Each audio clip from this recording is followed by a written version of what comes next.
how does the exchange of detainees impact the broader political and diplomatic landscape between Israel and Hamas?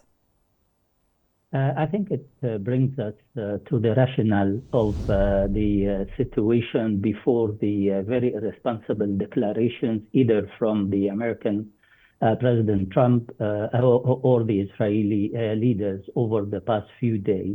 I think the successful exchange that we have witnessed today shows us that only through negotiation and the peace or the ceasefire deal that has been struck between the two parties, we only have a safe path towards successful negotiation and settlement of the dispute between Hamas and Israel. The fifth exchange of prisoners, which we have witnessed this morning, manifests that the two parties are willing, if there is a framework agreed between the two parties under the auspices of Egypt, US, and Qatar, is the only way forward. And the second phase, which will be, negotiated as from tomorrow, the two parties are able, with the help of the facilitators,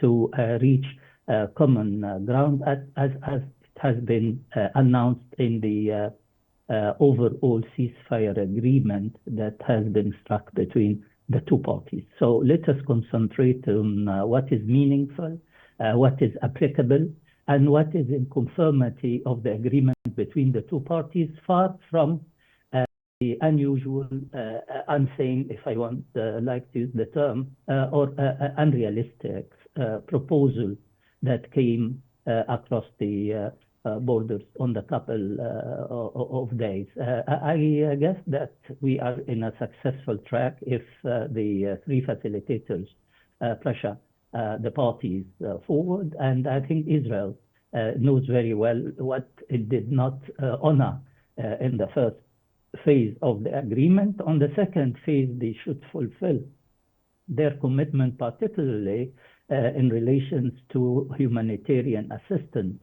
that has to be enter the caravan, the medicine, oil and gas, and the many other medical and food items that hasn't been entered over the agreement of the first phase. So the second phase is in front of us, and let us pull it to lead us to a peaceful negotiations towards reconstruction and a settlement of the political horizon towards the two-state solution.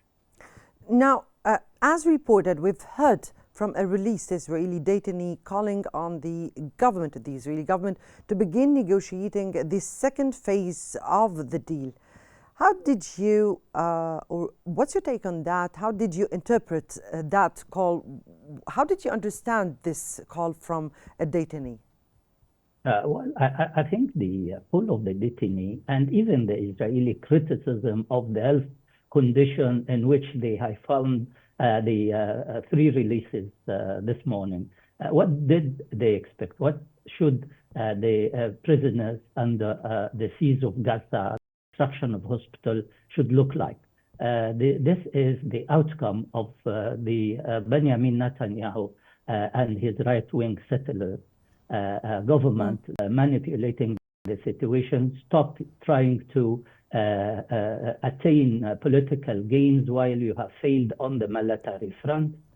So what we are all wishing is that we need to honor the ceasefire agreement on the three phases. Unless we honor the agreement, and actually from the history we know very well that Israel and Benjamin Netanyahu himself did not honor any of his agreements, neither towards Oslo, nor toward Cairo agreement, nor toward White Plantation, and many others. So the key to the success of the second phase is to pressure Israel to honor its agreement. Who will pressure Israel but the international community and the legal framework that he has signed and the internal Israeli public opinion? We have all to push towards the release of prisoners, the adherence to what has been agreed between him and Hamas under the auspices of the United States, Egypt, and Qatar, so that we can attain the reconstruction phase which Egypt has called it with the United Nations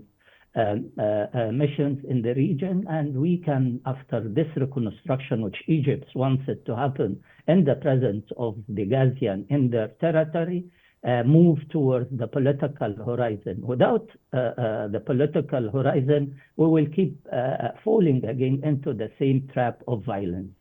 Now, Your Excellency, what are we expecting of challenges that could arise in the second phase, particularly with the return of Netanyahu from Washington?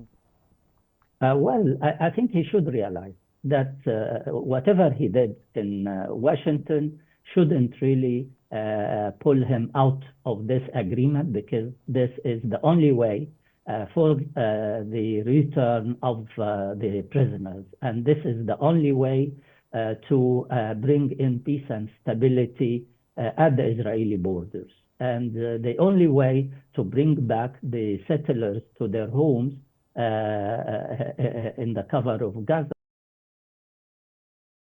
Otherwise, the rest of the release of prisoners is not secure.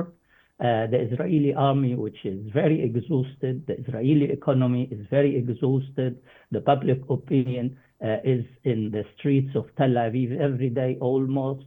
The whole international community has shown support to the political horizon and the two-state solution, and all in support of the second phase. Enough of manipulation, enough of coming with strange thoughts and attacking the region and its countries and people, like what he did and the Israeli officials regarding the Saudi on the past few hours, when they mentioned Saudi Arabia in name, and they will need to learn that there is no peace, as the Saudi very important declaration, very honest and clear and precise, no normalization or recognition of the state of Israel unless the Israelis recognize the state of Palestine.